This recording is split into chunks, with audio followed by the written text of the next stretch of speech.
I sat my head back and I closed my eyes and I was like, if this guy wants to shoot me because he's walked outside with things before, just chasing people down the road and just doing crazy stuff, I was like, if he wants to shoot me while I'm sitting here, that's fine.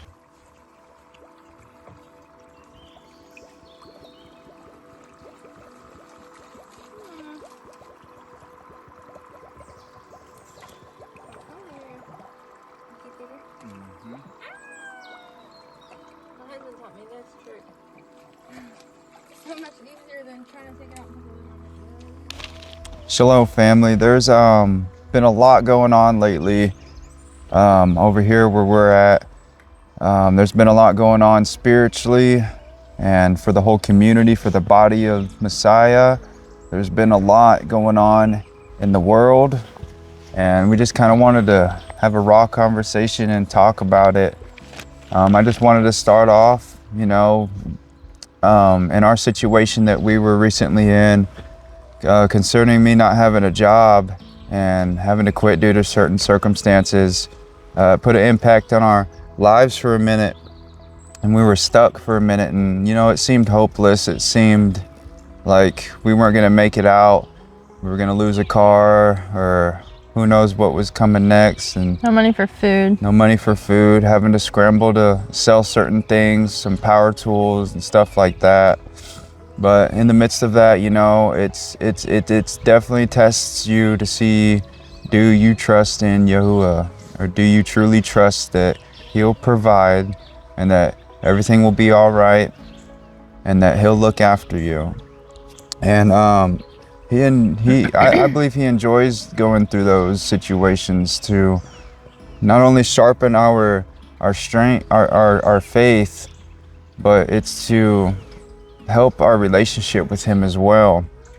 Through that time being, it really showed me how to honestly praise Him and not have mixed emotions, but to praise Him in seriousness and in love still, and in contentment that's undescribable, to praise Him in the midst of a bad situation, it was a doubtful situation on some of the things that would have happened. It was doubtful that we could have gotten a new job in a certain amount of time, or where are we going to get the money from, or who's going to help us, or now we got to ask people for help, and it showed a lot. It showed also that there are so many people out there who listen to the voice of Yahuwah and they obey. They give out of provision for a brother or sister in the Mashiach. They give out of either obedience or out of love.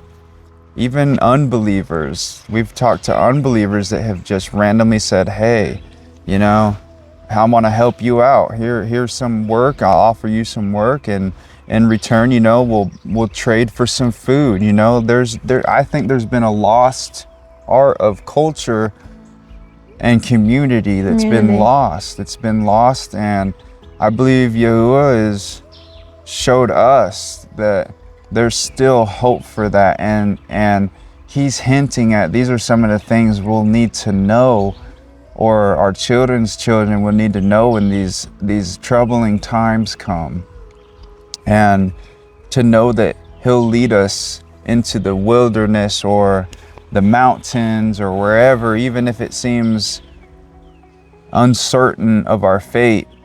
But also we have to know that even if it is uncertain in our faith, if we're to face death, that we can still praise Him in those situations. And there is just a heavy, I don't know who all is feeling it, or who all has had things happen to them.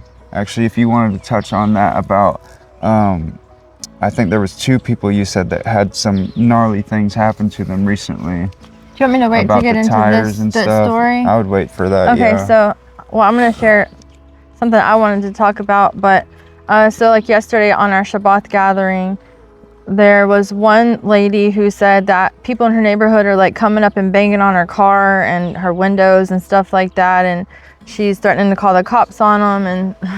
And then this guy said he got his tires slashed in his neighborhood. So he's seeking advice, you know, on how do we do this Torahly? Like, how do we, you know, but I'll get into that when I share what I have to say. But yeah, there's a lot going on. It's not just us. There's people who are in need financially. There's people who serve Yah, who work and make videos, who are still struggling financially. People who have lost their jobs due to trying to keep the Torah and feast days and stuff. And there's a lot of things going on financially, spiritually. People are being, you know, they're going on. It's going on all around the world to where their lives are ending for numerous reasons. But yeah, and it just really shows me, you know, I woke up this morning and I kind of put myself back in the situation where I had a near-death experience, you know, and and I'm trying to pull out of Yah to learn how to honestly embrace it when it comes. You know, I want to get to the point in my faith where I can ask myself, am I ready to die? Am I ready to either be tortured? Am I ready to die? Am I ready to get certain things happen to me? I forget that we're on YouTube. But yeah, there's certain things that I believe that are so real that are gonna come that I don't believe a lot of people are ready for. Including ourselves. I'm not ready for it. You know, I'm not. It wasn't until yesterday. I mean, I think we really got serious about all the things that Yah has been showing us and how he's still in the midst of those problems. It kind of sparked in us just the very hint of, I believe, what's gonna come, you know. I mean, the word says these things will come. We don't know the extent and severity or the grossness, but we obviously know certain things go on in, let's just say, governments and stuff like that that are, you know, demonic and disturbing. It's just a matter of what's gonna happen to the people who are opposed to the darkness, I guess, in this world. What more disgusting manners of torture or whatever, you name it, gross demonic things can happen to the people of Yahuwah, and it will.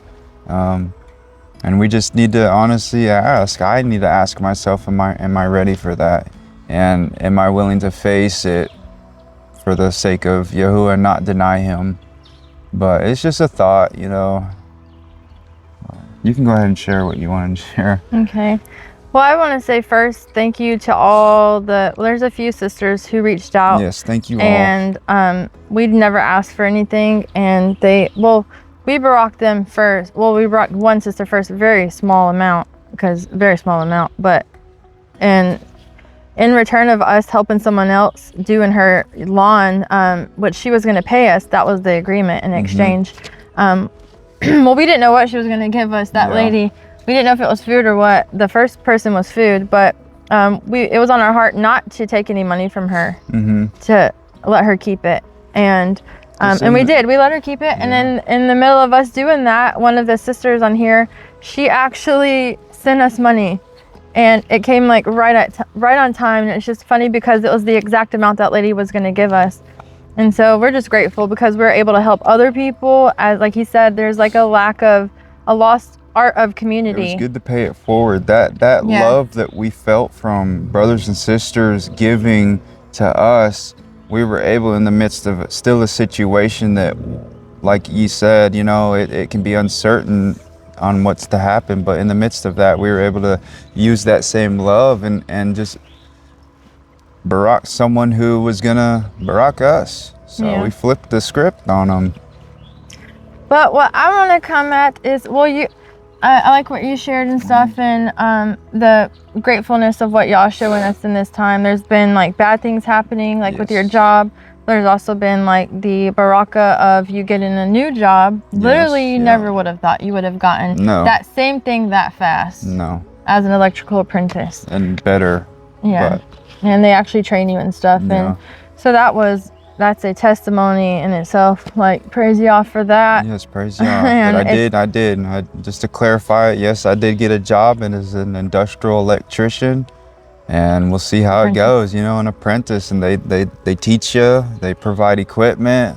It's a big, good corporate type of company. It is Christian based, but they do have rules that help fit for religious people, so to say, We'll see how that goes. But we'll see how it goes. We'll play it by ear. And obviously Yahuwah has the last say in all of this. If he wants us to drop it all as a test again, so be it. Yeah, so we've been talking lately about, I don't know, it's just a thought of wanting to get out of where we live, this country, to get out of Babylon. Because I feel, and everybody can have their own opinion, that's fine. Right. And everything we share today is our opinions. It's personal, and if you don't agree, that's fine. Yes, it's just what y'all's been showing us, and we'd be unsmart to share it, if we need to share everybody, I believe, needs to share what Yah's truly revealing to them. Because for me personally, in certain things that I've gone through, it's been somebody else sharing something to me that's what my answer to many questions or studying was. Yah uses other people because he wants us to be operating in a body in the Mashiach. He wants us to use our skills for each other, but he just wants us to help each other, and it's important to share, and people can take it or leave it, and that's just the truth. And study it out to see if it's true. Of course, even always with us, study it out. Do not. Yeah. I always tell my wife when I first met her, do not believe the words I say. Make sure that it lines up with scripture, or correct me on it, or something. That's why I always ask you, are you sure? No, or something. No. Yeah, are you sure about that? Or can you tell me explain what you're trying to say? I'm really just trying to understand. No, I think it's like this. No, I don't. I really do. When I ask you something, it's because I really am trying to understand what you're like last night when we were studying. Because I really didn't understand, but I'm not questioning you. But I can question you because and it gets frustrating, I'm not gonna lie. But we should question things. But it's good though. It helps balance me out as well. It really does. Or like when we're listening. I praise Yahweh for that. To someone online. I mean, it's not wrong to question what they're saying. That's what we should do. It's not. Like even for us, we're not teachers. So please, if we say anything, it's because we heard it, we studied it, do the same thing. And if you want to apply it to yourself, that's your choice. If you want to accept it, that's your choice. But I just want to come at, so we were going to just do a raw video on just discussing the good things, the brachas of Yah, right? We were going to do it yesterday, and just his provision and stuff. And we didn't get to do it, which is fine. But something came up on our Shabbat, and a lot of chaos. Is it okay if I just briefly explain? Yeah, go for it. Okay. So first, I want to say I made a short film called Borrowed Shalom, and that was created off of having shalom, but not away from chaos. Okay, so let's just say for me, for example, I'm in the middle of chaos. This video was done to show that I personally in my life am in the middle of chaos. Chaos is going on around me. However, there is still shalom where I'm at. There's shalom inside of me. And also I was able to Selah. I was able to pause and to reflect on what Yah has done in the midst of that. The chaos. So shalom is not without chaos. It's being at peace in the midst of it going on around you, right? Can I say something to that too? With that being said, it's the shalom in the midst of chaos. That was another thing that Yah revealed to me through my wife going through these things, these situations that she was explaining, and that revelation she had, she brought it to the table, and I was I was like, wow. I was like, this is good. It goes along with kind of like the bad situations that we go through. Do we have shalom in the midst of chaos, or can we trust in Yahuwah to give us that in the midst of chaos? I believe when those times come, if you truly believe and trust in him and have that faith, that strength in that faith, that you will have that shalom. He'll walk you through it. And that's what we do is we have to, even if it's uncertain. Yeah. So, and then yesterday on the Shabbat, I recorded a little, our Buzzy the Bumblebee on the same flowers I posted another short on, right? So these aren't like cute little videos. Like, yes, I appreciate the bee, I appreciate the garden, I appreciate the flowers, and I can do videos on that. But these are personal things. So when I see this bee landed on this flower after 2 weeks of recording it the first time, and I do believe it's the same one. It's literally the only one that I've seen. And I recorded him on that flower, the same thing, and he's safe. Our dogs have tried to catch him multiple times. Like Yeah. Foxy is a bee eater. She's a bee hunter, and she gets them too. Yeah, she'll eat them in a heartbeat. And I used to tell her to get them, and now I see it completely different. Anyway, so in the video, I was explaining how that bee is even safe, right? But I said safety is not promised. No. And then, so we started going through your box yesterday of old notes and stuff, like when you used to go to church. And I would say safety's not promised here. It's just not until we go through the first death. That's when we have that faith where we are promised that eternal safety. Come on, Faith. And that's just the truth. And those are the kind of things I'm talking about, the reality of this walk that I've been kind of dealing with, and Amanda has been dealing with. And it's sobering, you know. We may seem stern or carry ourselves a little different sometimes, but there is a time for joy and laughter, and there's a time for seriousness and self-reflection, and that's kind of where we're at right now too as well, and also a growth spurt, you know.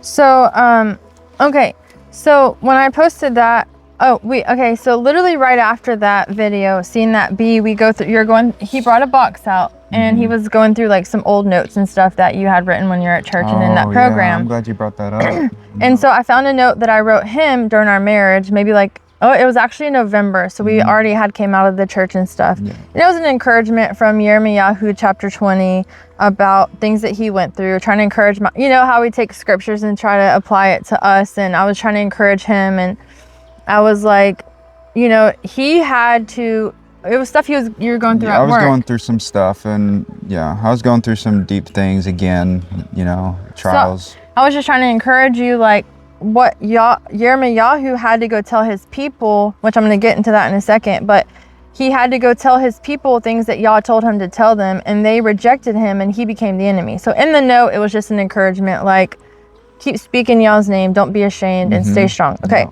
So I was like, hey, let's read this chapter. Like, I want to read it, you know? We got to looking over in it, and we didn't really understand what was going on, so we studied it. Okay, we studied it. We saw what was going on.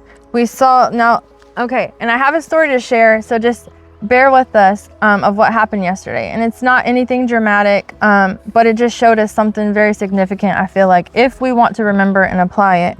So in this story, you have in Yirmiyahu chapter 20, you have the Yahudi people, they're rebelling. Just like in Hosea 4:6, he says that my people are destroyed for a lack of knowledge. So when I went back to that, I realized that knowledge isn't just, well, when they were destroyed for a lack of knowledge, it wasn't that they didn't have that knowledge access to them, is that they had the knowledge, but yet they rejected the went knowledge. Against it, transgressed it. So we've always heard that verse in church, and it's always used in all kind of ways. I mean, I can't even begin to. It was a big cherry picked verse. Yeah. And the church I used to go to. We heard that all the time, and I just we both read that like a couple weeks back, and it literally is talking about the people rejected the Torah, so Yes. they were destroyed for a lack of knowledge. This is literally talking about them rejecting the Torah. Okay, so when I looked that up and I said, how does that apply to Yirmiyahu, right? So it applies in a way because the same thing was happening. The people were rejecting the Torah, Yah's instructions. So Yirmiyahu is supposed to come and warn these people that you're going to be destroyed, right? And what happens? He was mocked, he was beaten, he was put into stocks and rejected by his own people. So this is about this is a real life scenario of what Hosea is talking about, is that the people now have rejected the knowledge. And so the truth, you have a truth teller who was Yirmiyahu, now becomes the enemy, right? So in chapter 20, it's an honest lament. He's telling Yah, he's like, you've deceived me. I've been mocked all day. But then also he's like, but your word is like a fire shut up in my bones. He also said previously, I don't even want to speak your name anymore. I'm summarizing it. I don't even want to speak your name anymore. And that is something else that I'm going to point out in a minute. However, that is a huge thing. But then he comes back and he's like, your word is like a fire shut up in my bones. So you have a faithful man who is being punished for his obedience. He is not accusing Yah, but he felt like he was overwhelmed by the calling. He was unprepared for the cost. Listen. And the burden was more than he expected. And I encourage you to read the whole chapter, or the whole book, whatever, chapter 20, the whole book of Yirmiyahu. So when he spoke, it was bringing trouble, and then also the rejection increased, right? Mm-hmm. And then he tried to stop. He's like, I'm going to stop. But then he's like, I can't. You know, he remembered, what is he doing this for? So he's trapped between obedience and suffering. He's mentally, emotionally exhausted. But then he declares, he says, Yah is with me like a mighty one, like a mighty warrior. Yeah, that was the shift. So even in the middle of his feelings, even in the middle of his lamenting, his crying out to Yah in despair, looking around him, woe is me, right? He knew he had to remember who Yah was, and he had to feel, and he had to remember that justice will come. Yeah, because if you come against certain leaders today, you probably face the guillotine, maybe. Oh yeah.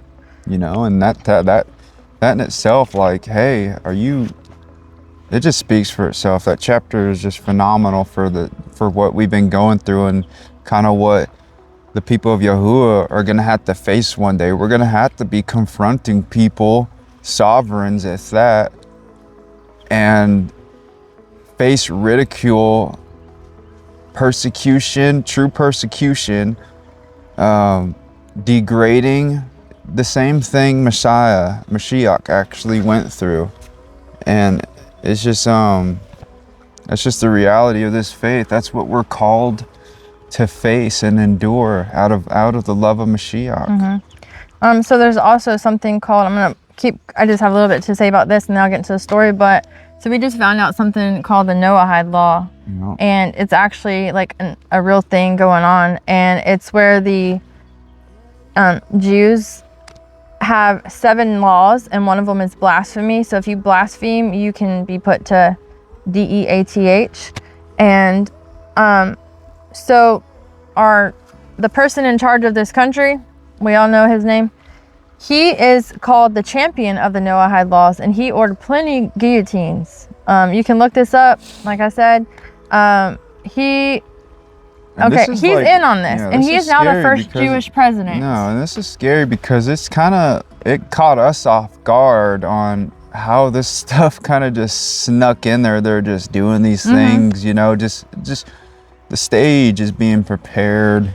And what it is that if you believe in anyone outside of God, right, then you have now blasphemed. Specifically JC, the names of the Mashiach. It don't matter if you call him Jesus or Yahusha or Yeshua. If you believe in a deity other than just God by himself, is what they say, you have now blasphemed. And so it's funny because the president, they say, you don't really hear them say that. They'll say God, but God can be any deity. Yeah, but anyway, so he's now considered the first Jewish president. He calls himself that, but we know the other day we saw him say praise Allah. So, okay, I don't want to make this too drawn out. However, if you're trusting in that, if you're trusting in him and you're trusting in the government and what they say, and please look this stuff up, because they are not for us. They are not for Yahuwah and his son and his Torah. They have their own government. Yeah, I'm not sorry. I'm not gonna say that. But if you're really for the word of Yah, you shouldn't be for no governments of this age. That's the word tells us that. You need to have your allegiance realigned to Yahuwah and his way and his kingdom to come, because he is the stone that is gonna crush every kingdom that is known to have existed on this earth, and the meek shall inherit it. His people shall inherit this earth, this land. Everybody who is in Yahuwah, they are his, and he will be our king, our sovereign, will be reunited. So with that being said, and like what he was saying about there's going to be times to where we have to like stand firm on what we believe, right? So Yirmiyahu had to do that. He had to be fully obedient, and as he was being fully obedient, we still can be broken in the midst of us being obedient. Yeah. We still have to trust Yah, and we can still cry out in our confusion. And we also have to carry truth, even when it feels heavy. So his lamenting was not a lack of faith. It was just the emotional cost of carrying truth in a resistant world. He didn't quit. He kept speaking even when it hurted. And so that's a deep thing. Okay, I want to make this, I don't want to make it too long. Yeah, I also believe that's what we learned yesterday too. I learned that about lamenting, that it is a good thing to lament. It is a good thing to express these thoughts that we have to Yah and not think of them as blasphemy, but these are natural things even the prophets went through. You know, I believe Adam and Eve went through that. They went through a huge lamenting process. We all will. Yeah. We all do. All right, so I'm going to share the story about yesterday. Really quick, short, and I want to be careful with what I say. Okay, so we have people that live across the street from us, and he's a younger guy.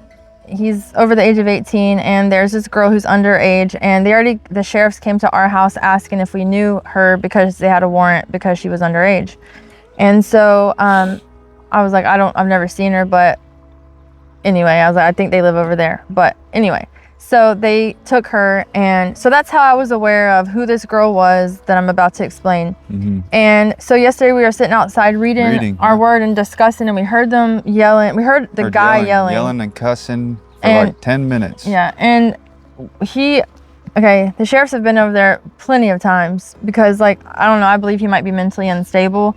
And even the mom even told one of the guys that they were fighting with at one time that, yeah, my son's crazy. Okay, I know he's crazy. Remember when she said that? Yeah. The mom said that. So anyways, we know, like, there's some things going on. So we were trying to just ignore it or whatever and keep reading because, like, distractions come, it seems like, every time we try to read. And so we saw her run down the hill really fast, and then here he comes chasing her, and he's cussing at her and stuff. Okay, long story short, he gets on top of her. Well, he pushes her in the road, and then I was like, he pushed her, and then he got on top of her, and my husband's recording, and he hit her. I mean, he didn't, like, just degrading her, cussing at her, and going, like, just wiggling her and stuff like that, and she's trying to get away. She gets up, she runs down the middle of the road, and he's yelling cuss words and just bad things, and, like, was chasing after this girl. And it was just nuts. It was wild. It was scary. So the first thing that initially I wanted to do was call the cops because I didn't trust him. And I'm like, he's on top of her. My heart's pounding. And I'm like, they're out there literally right beside the road where cars come flying around the curve, and he's on top of her. And so I call the cops, and I have to explain the situation, and I have to keep calling them back saying, okay, well, now they're in this direction, or now they're in this direction, and it's been 30 minutes already, okay? And so finally he goes back up to the house when she takes off walking, and then I call them back and explain that, and then we see her walk back up to his house. And I'm like, okay, so she voluntarily walked back to his house. Well, I mean, she probably didn't have no phone on her. I think he took her phone. And anyway, okay, so here's the situation. We were definitely concerned for her safety and didn't know what was going on. So I have been in abusive relationships to where I almost got killed. So I don't play that. And even in our marriage, like, I'm not going to think that it's okay for me to hit him or for him to hit me. And even words that we express to one another in our marriage. Like, we take accountability. When we speak words that are not appropriate, there's accountability taken, and we have to line it up with this. And I'm not gonna abuse him, and I'll think that he's gonna tolerate it, and he's not gonna abuse me and think that I'm gonna tolerate it. So when I see a 14-year-old girl getting talked to like that, and you could just tell she is confused. She had said something about she had bruises on her from her family when they arrested her that day because I was outside. Anyway, this is the situation that we're gonna bring up, is that the cops came, 4 sheriffs came 30 to 35 minutes later, 3 city cops came, nothing got done. They literally pulled in our driveway first before they went into their driveway, knowing that we wanted to keep it anonymous. Okay, and I'm like, why are you guys pulling in here? Their house is over there. And then he brushed it off. He's like, oh, well, she went back, kind of like that. And I'm like, yeah, but she's 14. Like, he's way over the age. And anyway. So the fact of there is, like, injustice, they didn't do anything. We had a video recording of him hitting her, and they didn't even ask to see it.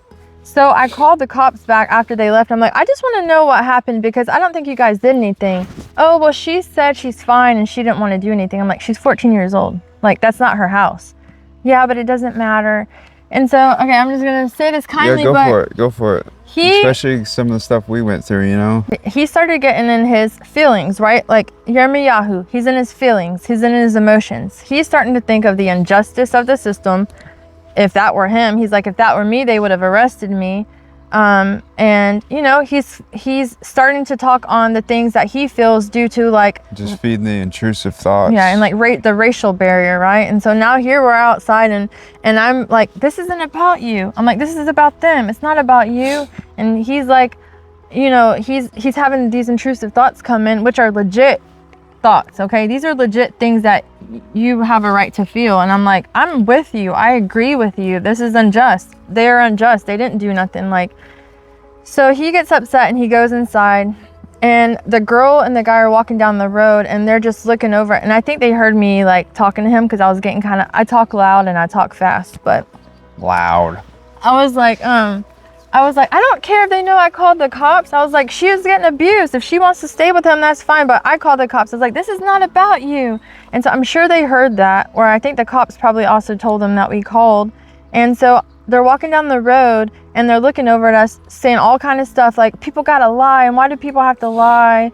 And like, who they think a cop's gonna scare me? The girl's saying this, okay? And then she says something about the N-word, looking over here referring to my husband, but he was inside. And I was like, okay, like my adrenaline is just going. And I go inside and I'm like, honey, I'm like, I need you to know that we are for each other. And these are the times that we need to be firm with one another. And it really showed how unready we were for chaos, obviously, in the midst of, what did we say? Like, well, like you're trying to help someone. It just showed, like, are we ready for, like, the injustice? Yeah, you know, the system, the people who were once come for us. Are we ready for keeping our shalom still and our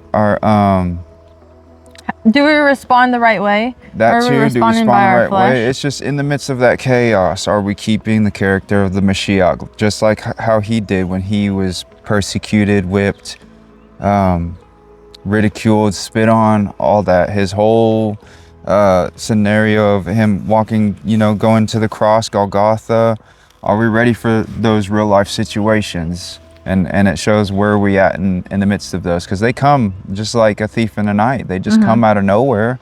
We can't just sit here and watch and wait for them. Yeah. Some things come up, and we have to be ready for those kind of situations all the time.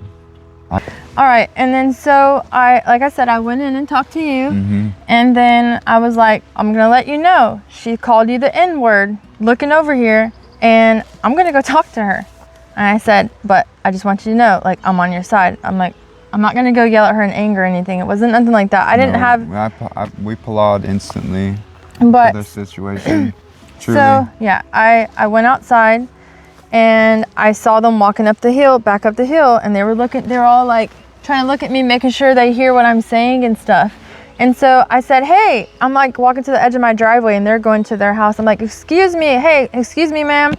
I said, yeah, I called the cops. I was like, if you have something to say, you can say it to me, but you're not gonna be walking down here saying verbal slurs and calling my husband the N-word. I'm like, I used to be in an abusive relationship, and if you want to choose to stay with him, that's your choice. But I told her, I was like, I got beat to where my face was unrecognizable. I said, but you're not going to be doing this. If you choose to be with him, that's fine. And they were like cussing, and they literally ran so fast and hid behind their trailer. And then I said, you're 14, and I said my age, I'm in the 30s. I said, there's a huge difference. And I was like, but it just made me so like angry, but like a righteous anger, if that's the thing, because I wasn't mad at them. I didn't want to hurt them, but it's like, girl, I was trying to help you out. You're trying to do the right thing, and then you do that, and then you're gonna say that about my husband, and my husband's not even the one that called the cops. I called the cops. And then he's like, see, you shouldn't have called the cops. The cops don't do anything. And I'm like, you're right, I won't ever call them again. This is the second time that we called the cops on these kids flipped their four-wheeler back in front of our house. There was 3 kids on a four-wheeler. They went up a steep hill, and it flipped back. One of them was like unconscious for a little bit, and the other one, he was a little bleeding from his head and his lip. It was just a mess. So he went to go check on them, and I called the cops, and the one kid driving came running up the hill. Don't call the cops, don't call the cops. And I'm ignoring him. I'm like, I'm on the phone with the cops. And the cop is like, so do you want someone to come out there? I'm like, these kids just rolled backwards on a four-wheeler. There's 3 of them, under 8, not even of the age to drive. They're driving on the highway, coming up this hill where we live, and then they flip backward. And I was like so frustrated. Yeah. But so that's just my frustration of, you had your frustration yesterday of how you felt. I had mine of like, you're trying to really help someone, and now look, it turned us kind of against each other because of the unjust system and nothing got done. Now we're like, well, we're not going to call the cops no more to help someone because we end up getting, it's just, I mean, I was on the phone for so many times yesterday and they still didn't even know where to go or what was going on. I told them everything and it was just so frustrating. So this is the last thing I'm going to say about this. And then you can share if you have any thoughts. So after I did that, I came outside and I cut our wonderful sister Tahilia's song on. I'm not sure what song it was, but I closed my eyes and I played it on the speaker outside, not too loud. And I sat my head back and I closed my eyes and I was like, if this guy wants to shoot me because he's walked outside with things before, just chasing people down the road and just doing crazy stuff, I was like, if he wants to shoot me while I'm sitting here, that's fine. I'm not going to fear him. Like, I wasn't scared of them when I went to talk to them, and I didn't want to have conflict. That's why I wanted to stay anonymous. I would rather choose to avoid conflict. But I said, if he does that, it showed me, like, am I going to fear man versus y'all are doing the right thing? And I told my husband, I said, okay, I probably shouldn't have called or whatever. We see nothing got done. But are we going to bow to, like, other people's opinions or how they feel for doing the right thing when we have the opportunity to speak his name and someone is against that? Are we going to bow to them or are we going to like stand for y'all? Right. And I was just like going off yesterday. I was just like, because it was like frustration and stuff. And I mean, that really is, that's a lot. That's a lot to take in at one time, you know? I mean, even with boxing and stuff, it's a lot to deal with when you used to box and everything, and like the adrenaline that comes at one time. How do you operate in situations like that? Because you want to do the right thing. You want to do the right thing, and and you can only think so fast. These are what we want to point across, you know, like that's why why he says for us to be ready. So when these situations that come like a thief in the night, that come really fast, we're ready. We can stand and embrace and welcome in the chaos in the midst of keeping our shalom and our love for whoever it is or whatever's gonna face us. And it's hard because we're called to love our neighbor. Come on, Faith. Of course it's hard, and that's the beauty. That shows that it's a fight. It's a true fight to be able to extinguish the darkness through good, because you can't fight evil with evil. That's easy. That's so easy to do. It is so much harder. And it would have been so easy for us to do that. It's so much harder for something deep that you're struggling with to get on your knees, give it to Yahuwah, and actually have that heart posture of loving that person. I mean, real people, they know what it is that they go through, and they know what it takes. And so with that being said, I mean, I was thinking this morning as I was just going back over this chapter again, reading it, but I was like, you know, there's people that we've shared things with that don't want to hear. They're very set and firm in their beliefs, and that's fine. It's scary. If people, like, it's unnervous. Like, we can't bow, though. We can't bow to what they believe, but we don't have to push anything on anyone else. Like, we believe why we believe through many trials, many errors, much studying, not just out of here, but history. What does the word say? Yes, but also history, how things were changed. Not only that, but history in like studying Daniel and Revelation, history like that. So we've studied much things to have understanding. We have so much to learn. So we want people to share things with us, and I don't ever want to be to the point to where, and I have done this before, when someone says something I haven't seen yet or haven't studied, I'm like, no, you're wrong. Like, you're wrong. And I'm never going to listen to that again. Like, block. It's an understandable thing, you know, because if you're genuine and really deeply believe in what you believe, of course you're going to have that sort of passion to uphold your version of what truth is to you, and that's respectable. That's where, you know, it comes into, like I got my papers the other day, how she was saying they were papers when I first came into Christianity and was going to a non-denominational church, but yet I was just questioning myself, because I've had the question on what happens to certain people, you know, for certain situations and what they believe in, but yet they're the nicest people. They're better than some people who keep, you know, the commandments of Yah. And I was just like, remember to go back to my first love, that's when, even if it wasn't Christianity and I believed in the name JC and all that, you know, he was still there guiding me and bringing me through these trials and stuff to where I'm at now. And it's just like, why? I really asked myself how and why. I was calling you the wrong name. I was worshiping on Christmas, doing all these different things. But he's like, you know, I'm looking at your heart. You're looking at my character. Because that's he knew what too, though. You were studying. You were you always would pull out to know the real true things. And I remember you telling me that. Yeah, it's just a matter of looking at it and then using that same lens to look at other people and test them by their fruit, you know? Because some people don't want to know anything true. They want to believe traditions and what they've been taught and stuff. And that's the scary part. But he knows our heart of, like, when we are trying to seek out who he is, like, Father, who are you? Yeah. What help me understand. Yeah. There's a lot that goes on in this world. So much. Well, I want to say what I said this morning. I was like, you see this right here? All this, okay? We don't just pick one verse out of here and apply it to our doctrine in church. We go by this one Old Testament verse, but the Old Testament's done away with, okay? Not us. Not us. Paraphrasing. I'm just paraphrasing. We don't do that, okay? But there's people who do that. They'll pick one verse, and that's their doctrine. They hold to that. My thing was, when are we going to take this word serious? If we don't understand it, ask him to show us. Give us understanding. It also says that his name will be forgotten for Baal, which is Lord. His name will be forgotten. Plenty and plenty of verses that say his name will be forgotten. Also, there's prophecies that his name will be remembered and restored.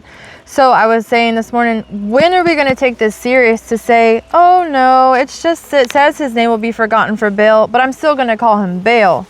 Oh no, God is just a title, but that's just a title, but I'm still going to call him by God because I think that's his name. Mm-hmm. Like, anyway, I'm just saying, like, when are we going to take the word for what it is? And if we don't understand, study it, like, petition to him. His sheep will hear his voice. Yeah, and Yah does say that my people will hear me. And I'm talking about Yahuwah said this.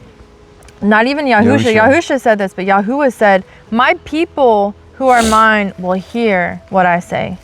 They will hear me, and those who are not mine will not hear me. Yep. And that's just it. And I just want to have ears to hear and not shut anybody out. Eyes to see and wisdom. I've learned that the wisdom is, above all this wisdom and knowledge that we can acquire, these extra views on different aspects of the world, that it's to fear Yah and to keep his commandments. It's to fear him and keep his commandments is above all wisdom. We can look at the word of Yah in a whole over and over. We had it good. We disobeyed commandments. He gives us a renewed way to be restored from our faults, our failures, over and over and over. In every single book, you can see the same thing.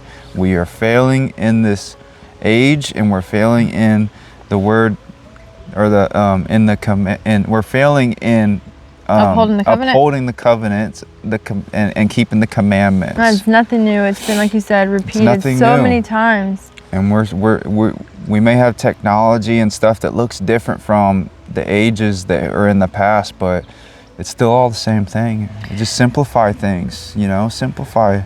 And I think stuff. the thing with us today is that so much truth has been hidden and like so much deception. So like for them, they had everything. They knew everything. They sure did. They knew quite a bit. And they rejected it. And for us, there's people who are seeking and we might have it wrong because, well, now everybody's putting their opinion on this, or traditions, or Talmudic traditions and Jewish traditions. And so there's a lot of traditions we have to unlearn and study the word for what it really says and stuff. So like we have it and we want to keep it. But like, I think for them, they had that and they still rejected all that. They had that knowledge, but they rejected it. Yeah.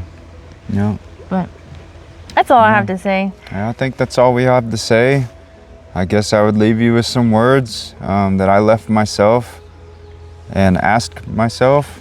For one of them was, am I truly ready to die? Am I able to, when that day comes, am I able to embrace death and welcome it? Am I able to actually welcome death into my life, knowing what my life has played out in faith?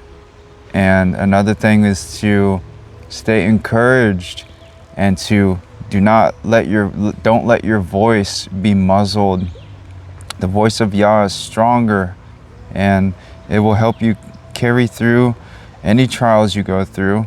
He is always there for us to remind you that he's always there for us in the midst of all the bad, even when you can't see him, and to strengthen your faith. And I think that's really kind of it, I guess. Sorry, she was running all the way over there. She went into those. She'll be all right. Okay. She's a free-range pet. I just want to encourage you. Okay? I love you. Love you. And I want to encourage everybody out there that we're supposed to encourage one another and not forsake the assembling of one another. And that's a true thing, is like, we do need to encourage one another. So if anybody has any encouragement to give on these situations, because there's so much going on in the world, this is nothing, but personally it can be something, being called certain things, or like having someone so close to you to where danger feels like it's right there. So it's real stuff. We just need to be encouraged on how to do it rightly and stuff. But we want to encourage everybody else to stay in communication with one another, and like, so let's just all hold each other, uplift each other, and Palah. And I remember that song I made for you, and it says, I was thinking about it yesterday. Don't be afraid of men or their faces. Yeah. Don't be afraid of men or their faces. And that's one of these situations, like, do we fear, and you always tell me this, do you fear man or do you fear Yah? I'm like, well, I fear Yah, but I still fear man. So it just shows me what's, like, is my heart ready? Not ready yet. Is my heart ready? Am I ready to not fear man? And I did have a glimpse of it yesterday, but in the midst of it, it's a little hard, but may Yah just strengthen us. That just shows that, it's just not ready yet. It's building. But I just want to say thank you again to the brothers and sisters who have helped us in these times that we're going through with your palahs and funds. Honestly, for those who are truly supporting us and, that see the light in us and want best for us, and just have encouraged us, encouraged my wife, all of you guys out there, just thank you so much, and stay strong in the faith. Please stay strong in the faith, and always go back to Yah in the midst of all your struggles, and He will grant you that shalom that you need. I don't know what else to say other than like just to love him. Our hearts are just, they're heavy, they're heavy for the people of Yah and his ways, and for him. And, those who are truly supporting us, I believe you guys see that. And thank you for your likes and shares and subscribes and all that good stuff. I mean, in the end, that stuff really doesn't matter. It doesn't. It just encourages us, just like we try to encourage everybody else when people puts out encouraging things. Like, I make sure to tell them, like, that song was beautiful. Your voice is beautiful. That word encouraged me. I know Yah is pleased, and just stuff like that. It's encouragement. It just helps to keep us going. That's it, you know. But one day we're not going to have these phones. We're not going to have YouTube. All we're going to have is y'all. Hopefully we'll have someone close to us to help us and encourage us, and we're not alone. But that's where it goes back again. Do our minds automatically go to hoping for other things, or do we remember that Yah is with us all the time? Thanks. And He's the one that will guide us out. Okay. But we love you guys. I love you guys. Shalom. Shalom on the first fruits. This is our first fruits today. We've never done it before, so. Shalom. Barak Yahuwah. Shalom. Barak Yahuwah.